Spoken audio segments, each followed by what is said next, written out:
Bienvenue au FinTech Day organisé par Octo Technologies. Le thème aujourd'hui, c'est concurrents ou partenaires. Alors nous, on a voulu savoir si c'était une révolution ou au contraire si c'était éphémère.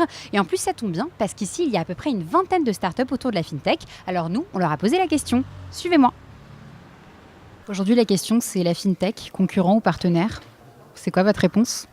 C'est concurrent et partenaire dans le sens que on est concurrent, mais en fait, si on fait des choses nouvelles, donc on fait le même métier, mais sur des choses qui n'existaient pas avant, et partenaire parce qu'effectivement, il y a des synergies à découvrir et à mettre en place. Je pense que ça ne peut qu'être des partenaires, puisque on ne pourra rien faire contre la solidité des banques. Elles vont sauvegarder les avoirs de nos clients.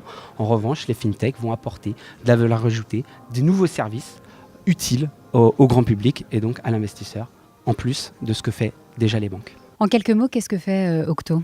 Alors, nous sommes un cabinet de conseil qui a été créé en 1998. Aujourd'hui, nous faisons du conseil en transformation digitale en particulier.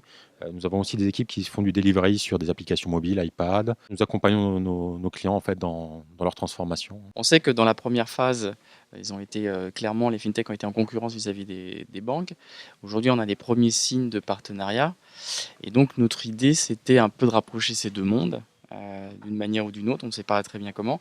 Et surtout qu'en France, par rapport aux pays anglo-saxons, il y a un manque, c'est ce qu'a dit un des intervenants, qu'il y avait très peu d'événements de ce type-là. Et donc, on a eu cette idée de se dire, c'est peut-être le bon moment, suite à la publication de notre livret, c'est peut-être le bon moment pour justement essayer de rapprocher ces deux univers. Nous, en tant que Français, on se place où dans ce marché de la FinTech ? Alors, donc je vais être un peu critique. Je pense qu'on est un petit peu en retard par rapport aux acteurs américains, au UK également. Ils ont pris beaucoup d'avance sur nous et même d'autres pays européens où il y a un peu plus de dynamique autour de l'innovation en général. On a des très belles entreprises qui sont sur ce secteur-là.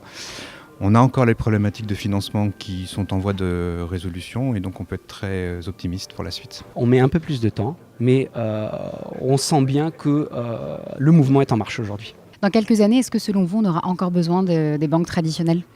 Alors dans 5 ans, bien sûr, parce qu'il y a des gens qui vont continuer à vouloir aller dans les agences. En revanche, une large partie de la population finalement va faire tout par Internet.